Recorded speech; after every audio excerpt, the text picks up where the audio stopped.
We have a Franky here. So where are you? I am here in Los Angeles, yes. I am in the small office in my studio in the Arts District of Los Angeles. I'm in the little tiny laboratory. I have a big office out there. That's where our set is and our stage. And then in this little office is where we create all our content, our animation. We have our pipeline engine and we create our music in here. So this is like our little brain lab. I really like your work. How did you get started from street art, like a notable artwork you have? How did you get started? I started like when I was in middle school, high school, I started getting into street art. I was always like sketch and stuff, but I started doing like graffiti. I got really inspired by just like graffiti culture and started painting and doing lettering and that when I lived in Northern California. And I would actually like mow lawns and buy spray paint. And me and my friends in middle school and high school, we'd get paint and like we would paint under bridges or we'd go to trains or we'd get cardboard boxes and paint on our fences at home. And we'd just like make like letters and illustrations and things like that. And this was like, back in 2000, this was like 2000 in the early 2000s in like 2003 in Northern California. And, I was always really influenced by like kind of like graffiti and street art. It wasn't until I started like understanding what design was and visual design and illustration. I got really inspired by artists like Alex Pardee, who's a really good friend of mine now. He was making comics and he had a lot of design work at Tower Records back then. And going down to the Bay Area in San Francisco, I would see Upper Playground, I would see all this art, and it really inspired me. I kind of, really driven by that. And I ended up going to school and I took a design industry route. So when I went to school, I started doing visual design. And that's where I went to college in San Francisco and ended up doing web development and web design, kind of like, spilled out into, over the years and years and years as I learned what the difference between design and art and my influence from street art and kind of figured out how to monetize, right? Like, because for me, it was like, I wanted to be able to, I was trying to figure out how to do what I love and make it pay, right? So I could make money off of what I do, not having to like work a 9-to-5 type of thing. I met a lot of the full-time artists. I know that exactly what you mean. You create artwork. Why do you want to do other work? Yeah. Also, of course, you have to sell your art. You have to brand yourself. And you learn that along the way, right? Yeah. Talk about your new drop. These are the SupDuck. Anything you like to share? How did you get these characters started from scratch? As an artist, came from my background in street art and design. And then I went to college in San Francisco and I started working in the tech industry. I worked in the gaming industry. I was at Zynga in 2012 or 2011 and 12. I started working as a UI designer. Nice company. Yeah. I worked on a game called Dream Zoo and worked on other various games in the mobile department. And I had known how to build like applications because that's what I went to college, building interactive games and working at game studios and working in art studios. And I worked with Pixar artists and pipeline production artists and stuff like that. And so I already had a kind of a thinking of design and in the interactive design field. I started developing an iPhone app in 2011. This was mostly like out of like college projects, but when the App Store opened up, I started developing apps and I would make art and I would build apps that you could, I would let you put stickers and things like that on your photos. And, kind of the stuff that Snapchat and Instagram has today, I was doing back way back then, sharing them on social media. And through my career and my history of working in the design industry and being really dedicated to kind of like the technology and web apps and multimedia, I ended up getting into blockchain in about 2017. In 2017, I was working with a design agency called Neon Roots, and a buddy of mine, Drew, he said he had invited me to do a contest to design a wallet for a blockchain company that ICO'd in London called Pillar. And I was like, all right, I know how to build iPhone apps and I know how to do design, and I had all this stuff. And so I did that, and it kind of injected me into this whole crypto world.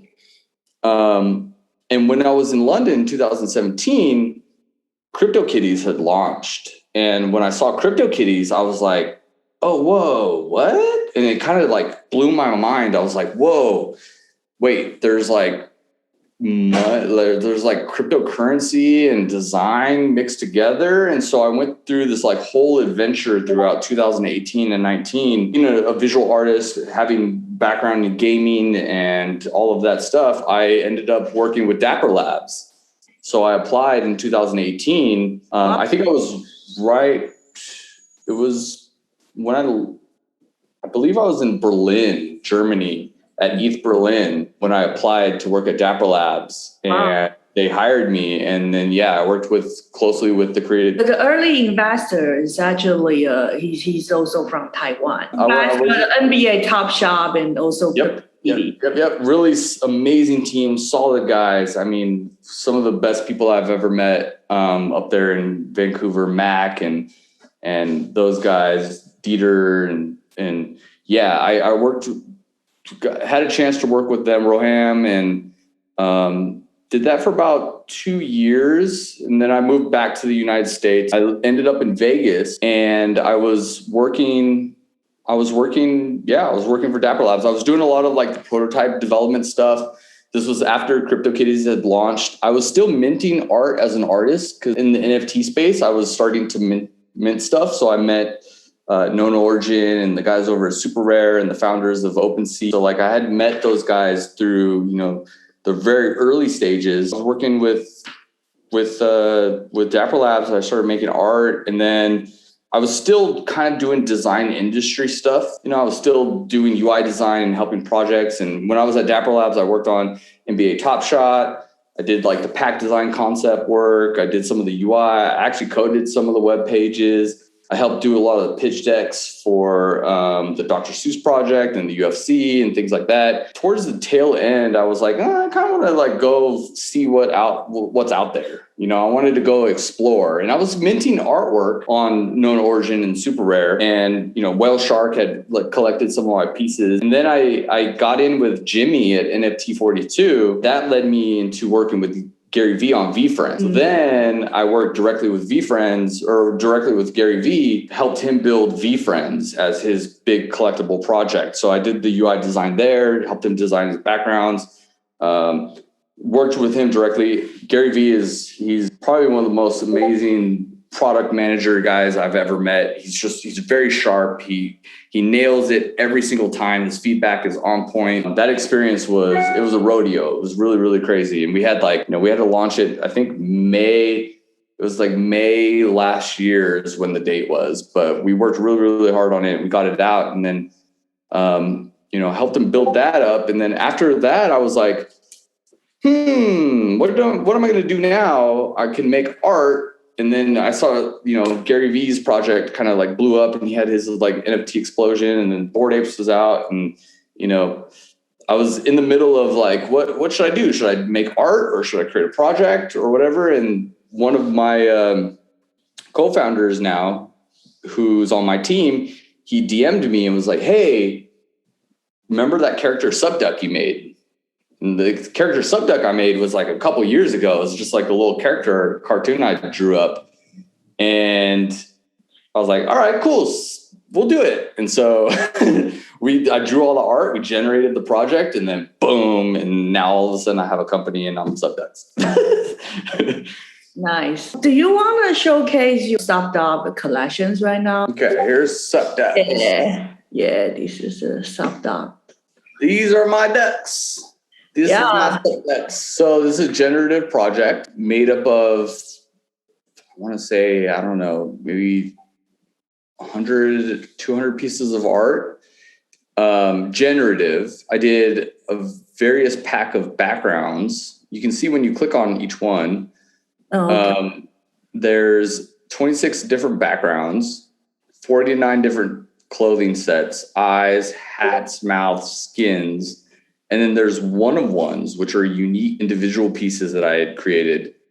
And with that, procedurally generated, I was able to complete the collection of 10,001, I believe is what we did, the maximum. Nice. But yeah, all the ducks are pretty awesome. It's really fun to build and make, because when you like draw the eyeballs out, right?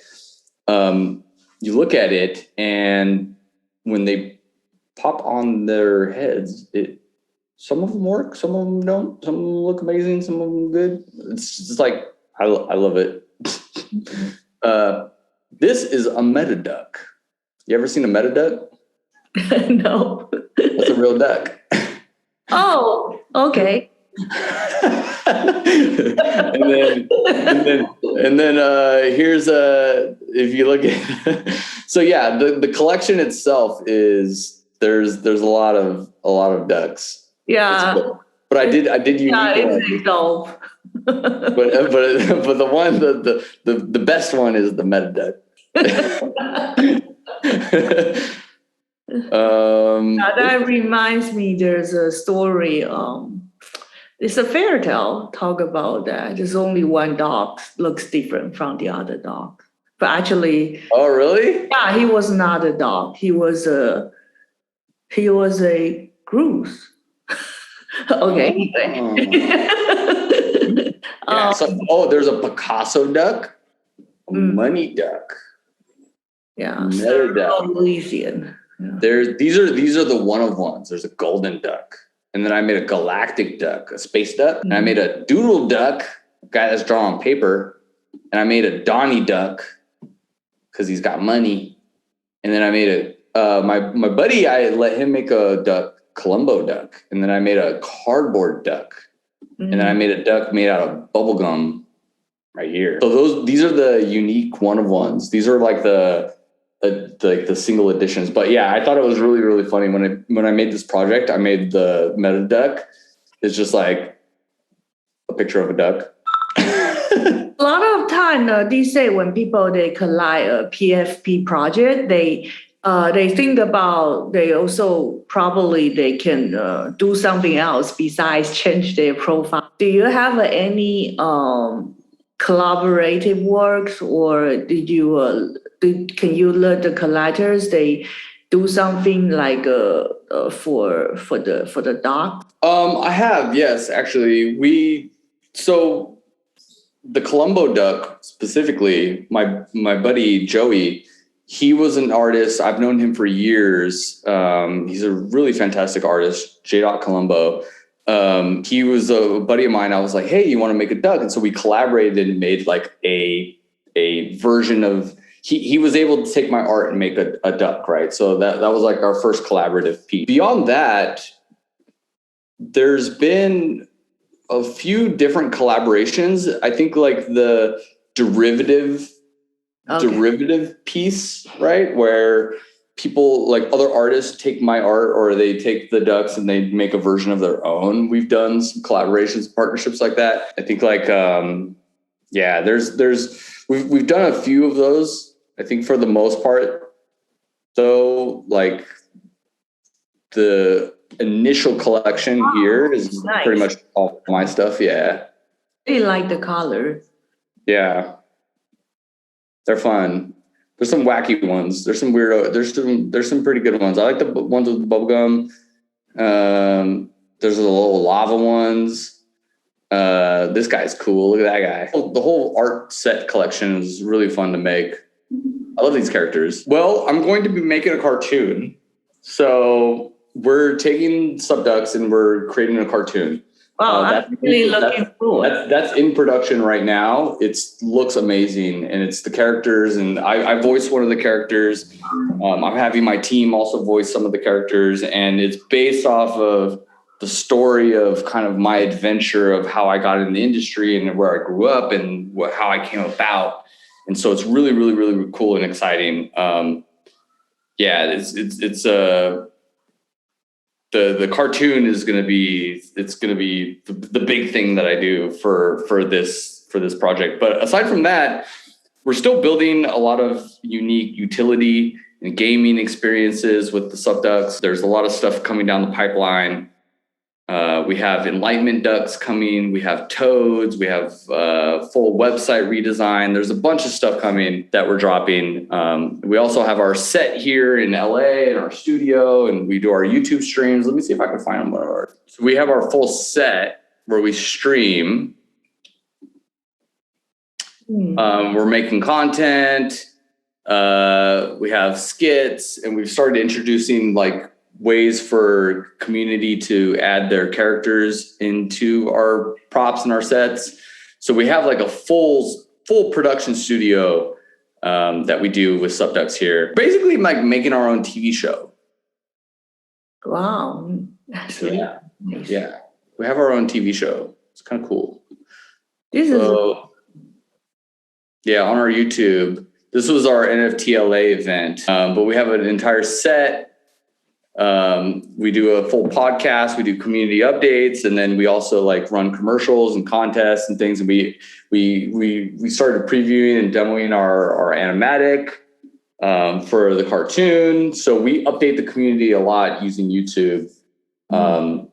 And yeah, we have a bunch of stuff, but our full set, I have a big team here. They're all working really, really hard, and it's a lot of fun. Definitely watch our YouTube videos. They're great. Yeah. We had during NFT LA, we had one of our community mod members, Bread. He came in and hung out with us and brought his little bread puppet over into our set. And so we did a full show with him. We showed some recaps of the highlights at NFT LA. And yeah, the streams that we do each week are really, really fun. We hang out, we talk. And we have our full production studio here. So, you know, it's the real deal. I think I know that area. That's close to Tokyo. Yep. It's a great area. Thank you so much. Anything you'd like to talk about it? Like the one thing that we're doing here and what I'm primarily focused on is, you know, we're in LA. I'm very inspired by TV and Hollywood. I'm very inspired by, you know, the cartoons and things that I grew up with and video games and things. And I think being based here and being a media company and being involved with technology and having a background in gaming, that I'm really pushing to build a really solid brand, utilizing Web3 and the ethos of blockchain. And my deep understanding in technology and kind of economics and tokenomics, that I'm really trying to build something that will create a lot of value and have, you know, community contribution and inspire and build up other artists. One of the things that I love to do is work with other people from the community. So bringing people on to come and work with me, and inspiring and teaching and educating and helping incubate other projects and teaching, kind of giving my experience out that we can build together is kind of my, I guess, cheat code. There's going to be some exciting stuff. I mean, I would say in the next like year or 2 years, I'm going to do some pretty amazing things. I'm really excited and devoted fully, heartily to this project. Yeah. So thank you. Yeah, thank you so much.